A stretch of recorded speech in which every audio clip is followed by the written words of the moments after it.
皆さんこんにちは。安の茶道生活へようこそ。今回は佐賀県の唐津に来ています。茶の湯で使う焼き物を語る際に欠かすことのできない唐津焼を巡る旅に参りました。古くから一楽二萩三唐津と言われ、茶人に愛されてきた焼き物がここにあります。その唐津焼の中でも安土桃山時代から約430年間脈々と続く名家があります。それが中里太郎右衛門窯です。中里太郎右衛門の名は代々襲名され、現在14代太郎右衛門さんが活躍されています。工房の川上さんが迎えてくれました。今から登り窯や工房内を案内してくださいます。なんだかワクワクします。最初に目にしたのは東神町お茶碗窯跡。国指定史跡で県庁唐津を焼いていた窯です。この登り窯は5代中里喜平次が作り、11代までたくさんの作品を生み出してきた窯です。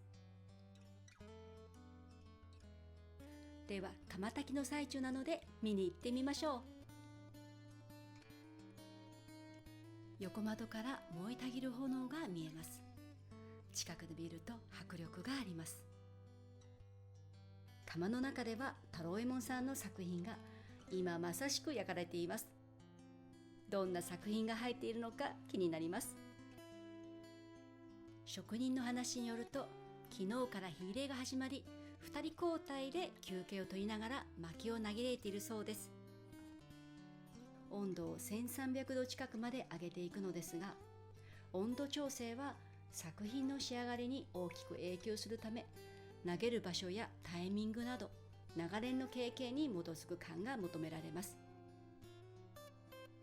炎をコントロールして窯を操っているのです。使われる薪は赤松で、火の燃え広がるスピードが速いのが特徴です。登り窯は字のごとく傾斜を利用して作られた窯のこと。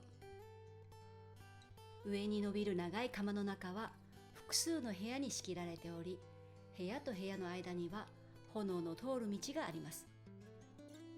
このような形の登り窯は16世紀末に朝鮮からここ唐津に渡ってきた刀工によって伝えられ、日本全国へと広まっていきました。引き出しまでもうしばらく時間がかかるようなので、工房の中を案内していただきます。たくさんの作品が並べられています。中里太郎右衛門窯では、工房の職人による作品を窯物といい、三つ星と呼ばれる3つの点が印となっています。太郎右衛門さんの作る作品はこのようなサインが刻まれており、作家物と呼ばれています。太郎右衛門さんがいらっしゃいました。数日後に展示会を控えているため、作業着姿でその準備に追われていました。 YouTube 動画の撮影をお願いしたところ、快く引き受けてくださり、敷地内を案内していただくことになりました。まずは桃山時代の小唐津や江戸時代の県庁唐津、それから歴代太郎右衛門さんの作品が拝観できるお茶碗窯記念館に参ります。この建物は150年間使っていた家をリノベーションし、2020年3月に開館されました。12代、13代とここを住居として使い、14代太郎右衛門さんもここで産声を上げたそうです。中に入るとたくさんの作品が目に飛び込み、まるで美術館に足を踏み入れたかのようです。テーブルの上に13代が第1回日展で特選を受賞された叩きの壺や牛などの作品が置かれています。叩きは小唐津の成形に用いた独特の技法で、一度途絶えたものを12代が復興させ、その功績により人間国宝として認められました。それを13代、14代と現在に継承し、叩きの技法は中中里太郎右衛門の代名詞となりました。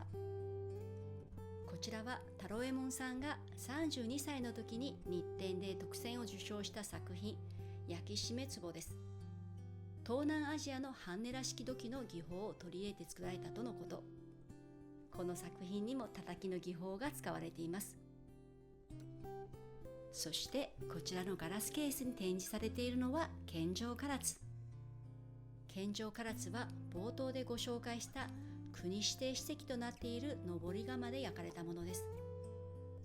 300年ほど前に焼かれ、将軍家などに献上したものを収集され、ここに展示をしているのです。献上品というだけあり、繊細な筆使いが美しい作品ばかりです。玄関横の蔵も展示スペースになっており、桃山時代の小唐津をはじめ、12代の朝鮮唐津耳付き水差しなどの名品が並びます。なんとこの記念館では、先ほどご覧いただいたガラスケースの中にある献上唐津や430年ほど前の小唐津を使ってお食事がいただけるそうです。そんな貴重なお皿を使ってお食事など、なぜそんな大胆な発想に至ったのか伺ってみました。記念館だけど美術館的な要素のある記念館にしたくて、食事を出して実際手に触れて、で食べてもらいたくて、ただ見るだけじゃなくて、粗相があっても仕方がない、その時はその時ですと笑いながら答えてくれました。なんとも懐の深いお方です。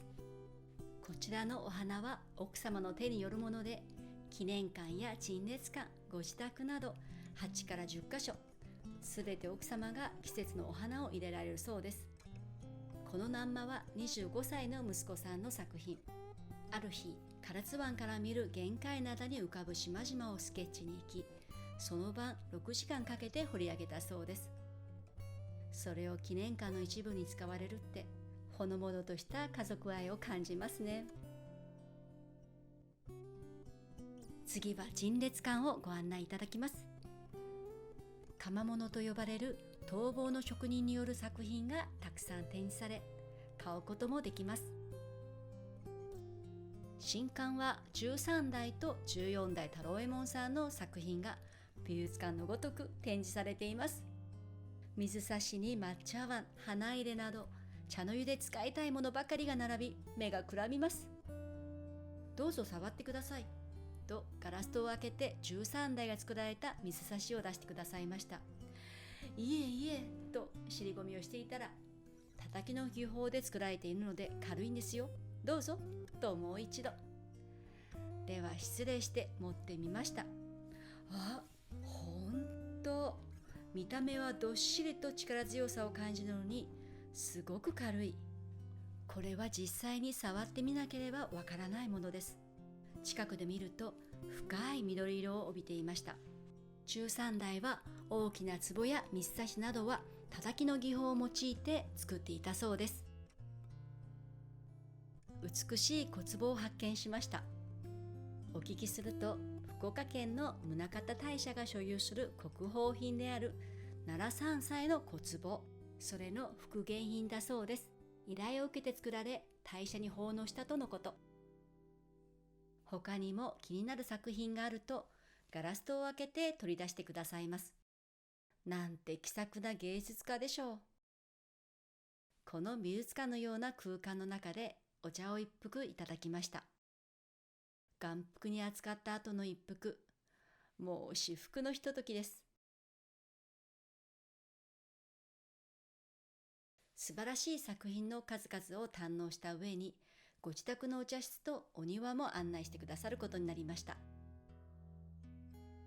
この大きなだるまは、11代が冒頭で紹介した献上唐津を焼いていた登り窯で生前最後に焼かれた作品だそうです。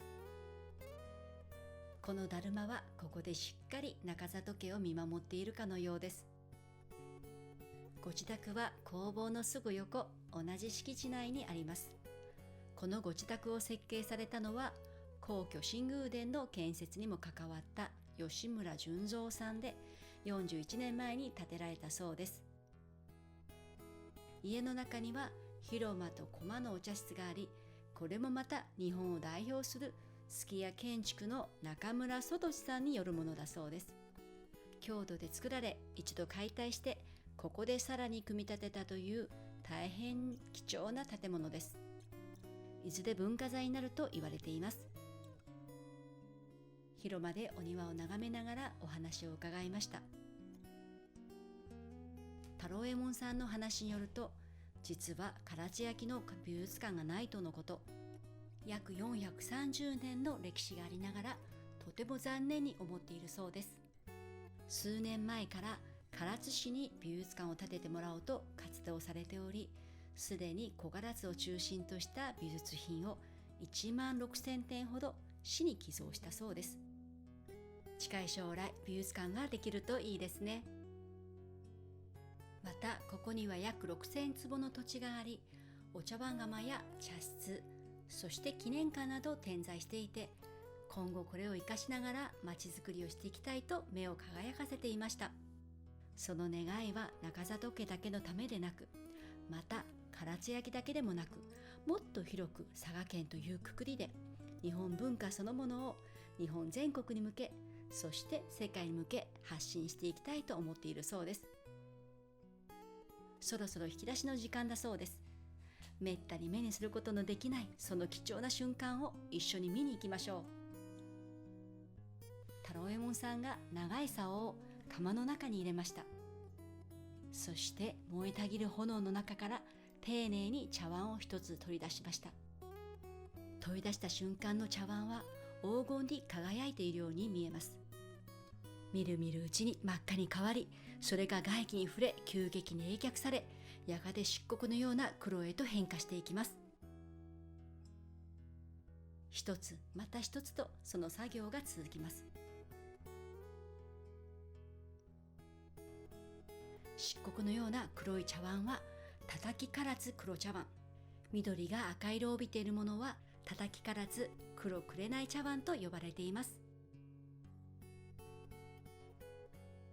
太郎右衛門さんが真剣な眼差しで仕上がり具合を確認しています。今は間近で見ることができませんが、概要欄に作品のリンクを貼っておきました。